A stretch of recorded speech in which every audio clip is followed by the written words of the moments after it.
I guess I read somewhere that there were 40-some bills that legislators had filed already.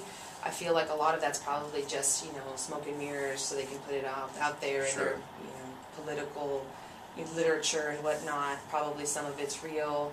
There's a Cesar Chavez holiday thing that caused a little escándalo. And then I kind of feel like all of that is really wrapped up in redistricting too.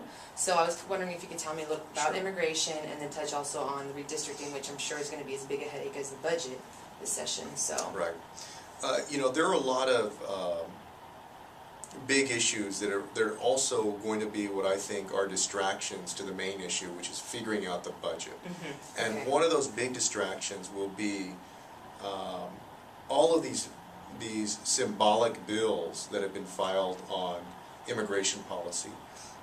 And I say symbolic because they really aren't addressing, most of them, the substantive problems.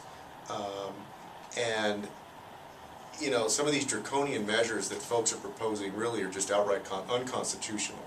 But also I think it's important that as a state, for example, when the governor said that he wants to deal with the problem of sanctuary cities, first of all, I think that's a very political move on his part. I think some national consultant, Republican consultant, probably told him, hey, look, if you've got a chink in your armor and you're standing up there debating 10 other Republicans as you're running for president or being considered for vice president, one of the chinks in your armor is going to be the fact that you've got some of these cities that are considered so-called sanctuary cities, which I think in practice is not the case. In fact, the Department of Public Safety under Governor Perry had exactly the same policies as the city of Houston.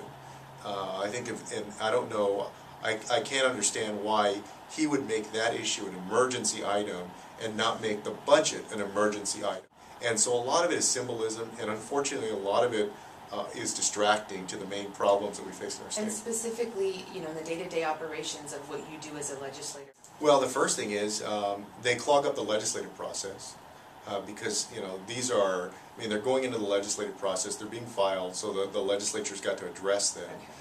There are probably going to be very lengthy committee hearings on a lot of these bills, which takes up hours of conversation. They're going to add to the divisiveness and the nastiness of what's going on in Austin, really at a moment in our state where, because of the financial situation that we're in, we've really got to come together in a bipartisan way. This is not the time for all of us to be yelling and shouting at each other and for emotions to run high on anything but getting Texans back to work and fixing our economy. Certainly not on creating a state government that functions as essentially a secondary federal government. We don't need a second federal government, right?